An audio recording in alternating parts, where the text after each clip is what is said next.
President Trump is calling it the dawn of a new Middle East. For the first time in more than a quarter century, Israel has signed a diplomatic accord with Arab neighbors. But before the ink was dry, there were already signs that Israel still has enemies in the region, and they aren't celebrating. Here's CBS's Paula Reed. President Trump called Israel's normalization of ties with Bahrain and the UAE the beginning of a new era in the region. We're here this afternoon to change the course of history.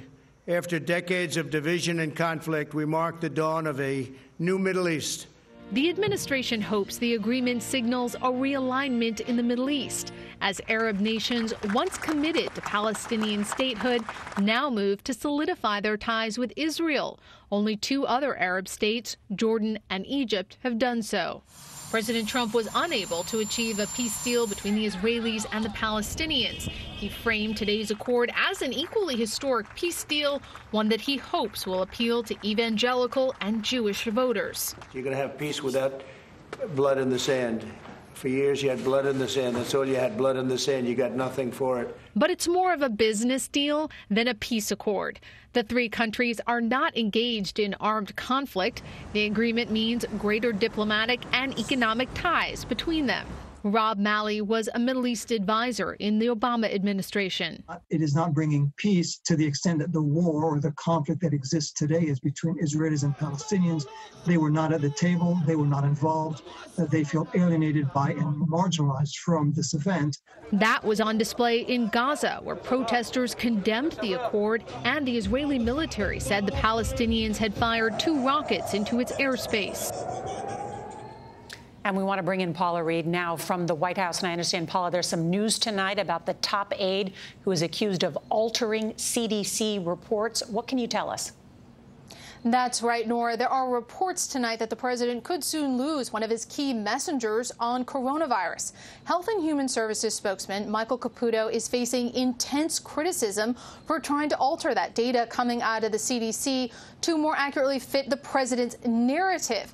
Now there are reports he may be leaving his post. Caputo tells CBS News he is facing mental health challenges. Nora? His position under fire tonight. Paula Reed, thank you. We turn now to America Decides 2020. Tonight, Joe Biden is shoring up support in Florida. Democrats worry he isn't doing well enough with Latinos there and that he can't win the state without them. Hillary Clinton did better with that key group back in 2016 than Biden is doing now, and she still lost the Sunshine State by 1 point. Here's CBS's Ed O'Keefe. Joe Biden launched his latest attack on President Trump in Tampa today, the home of the military's Central Command. He gets in front of a camera and crows about how much he has done for veterans and then turns around and insults our service members and fallen heroes when the camera's off. Calls them suckers and losers. But Biden's arrival in the Sunshine State has more to do with what some fear are potentially dimming polling numbers among Latinos. I see more Trump campaign over here in Florida. So what does they should be doing more. 1 out of every 5 Florida voters is Latino, and with polls showing Mr. Trump closing that gap with Biden, Democrats say the former vice president needs to spend more time courting Latino votes face to face. There's just not as much money going to take that message to Latinos as there needs to be. Go to where they are, show up in these spaces, and have a conversation. The president has cut into Biden's advantage by wooing conservative Latinos with ominous warnings about a Biden presidency. I think in many cases these people are talking even beyond socialism, and we're not going to let that happen. Analysts say that's a play for Cuban and Venezuelan voters in South Florida who've lived under repressive regimes. For his part, Biden is using TV ads, like this one from the Puerto Rican rapper Bad Bunny, courting voters from the island now living in Florida who are still angry about the president's handling of Hurricane Maria.